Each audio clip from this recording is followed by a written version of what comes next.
Hi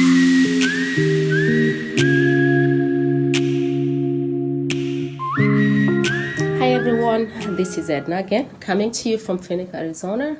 This is a beautiful day. It's a beautiful Saturday after Thanksgiving, and I'm coming to you with some more immigration information because I feel like if I send out information to build your life or build the life of people you love, we're all going to be a better people. Because my goal in life, when I exit this world, I want to be able to help as many people as I can. So this information is really to help you progress in your life and be able to create wealth, to be able to live a successful life and create wealth for your generation and the generation to come. So today we are going to talk about M1 visa. Before I continue and before I discuss about M1 visa, it's important for you to subscribe to my channel so that you can be notified if there's any videos that are going to be produced in the future. It's important for you to give me a thumbs up. This information, I work very hard to bring this information to you, so give me a thumbs up so that we can be able to know more information, to bring to you more information that's going to be helpful to you. And then make sure you share the video with a friend or a family member that is going to build and benefit them. So we are gonna move on and talk about M1 visa. This is a fairly rare visa that most people actually don't even think about. I think I've talked about F1 student visa, I've talked about lottery visa, I've talked about H1B visa. So if you haven't watched those videos, you can go back to my videos and watch those. They're helpful to you. Now we're going to talk about M1 visa. What is M1 visa? M1 visa is application for international students that are not enrolled in the traditional academic programs. So these are vocational and non-academic studies in the U.S. What are these vocational and non-academic studies? If you're a pilot, so all flight schools, all cooking or catering schools, cosmetology schools, language programs, mechanical programs, I could go on and on. So you need to go to the website and type in vocational training. If you are a pilot and are training in specific program in the pilotry, you can apply for this program. If you're a cook and you need to train more to be a chef or be more advanced in your training, you can apply for this visa. Mechanics, there's a wide variety of mechanics there. So all vocational training, these visas are for you. M1 visa is an immigrant permit to study in the US for only 1 year. But this is the good news. You can actually extend up to 3 years.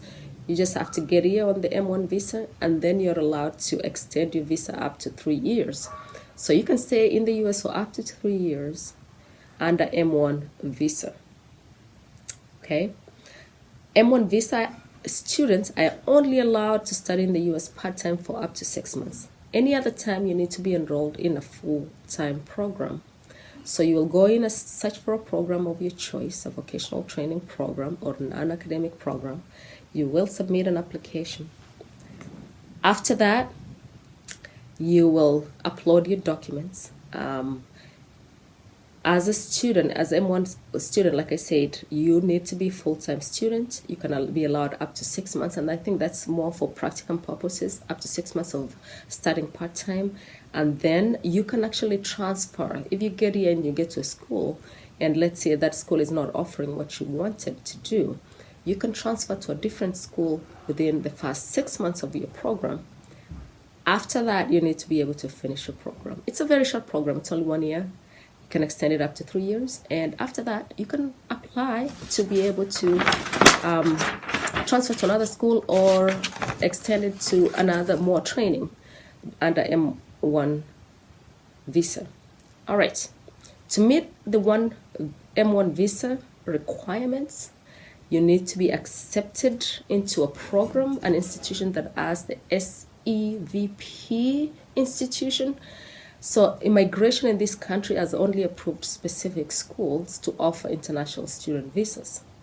You cannot just apply to any school. It has to be a school approved by the SEVP institution for them to give you an I-20 to be able to apply for the visa. So if it's not approved, you will not be able to get an I-20. You will not be able to get a visa. Once you apply into an institution, you need to be able to pay full tuition. It's a one-year program, so it's very strict. So if your program is 1 year, it costs $10,000. You have to be able to pay that tuition prior to proceeding to get a visa. After you have applied for the program, you've shown that you can pay full tuition, you need to show that you are proficient in English. Most of these programs in the US, they teach it in English. So they will require you to show that you were able to study prior to this in English, or take a TOEFL exam, or take a IELTS exam. Those are English proficiency exams to prove to the government that you're able to speak and write English properly, so they can be able to know that you can understand what they're teaching in class. After that, you have to indicate, they have to show that you have a non-immigrant intent. What does that mean? You have intention to go back to your country and work. They don't encourage people coming to the US under M1 visa and staying in the US unless you change your status once you get here.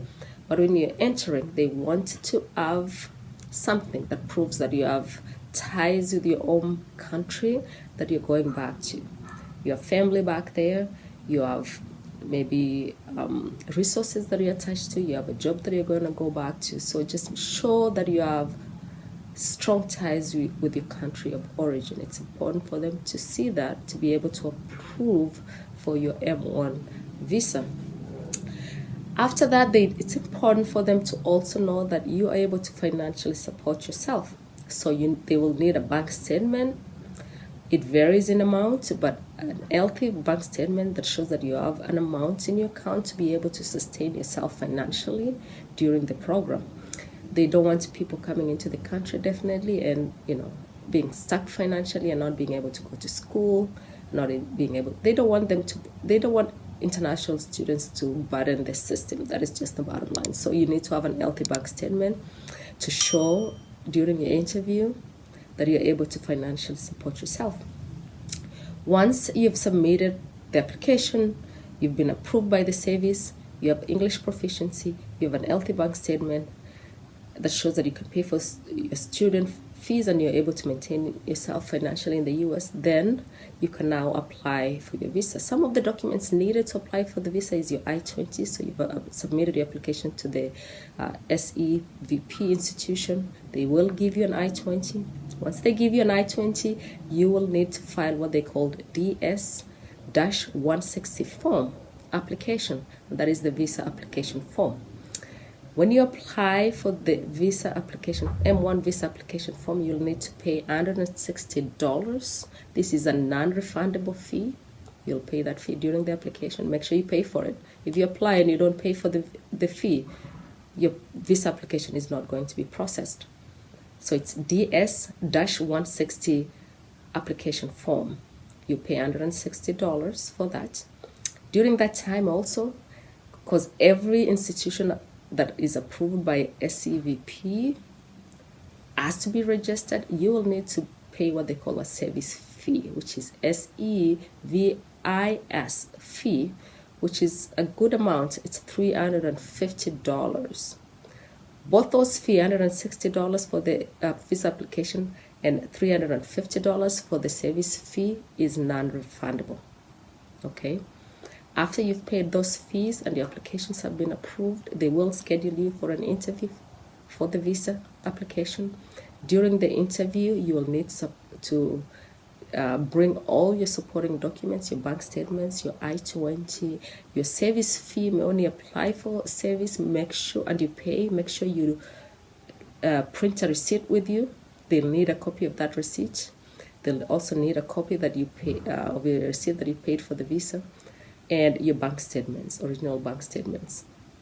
After that, they'll send you through the interview process and approve for your M1 visa.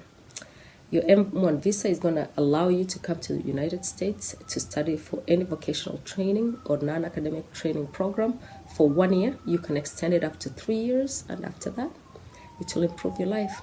So I hope this information was very helpful to you.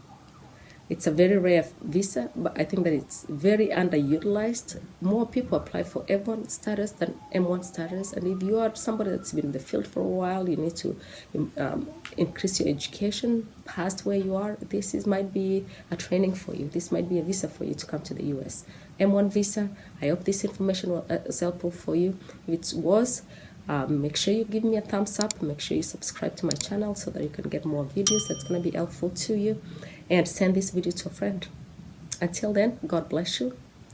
And have a happy holidays. Merry Christmas to you. God bless.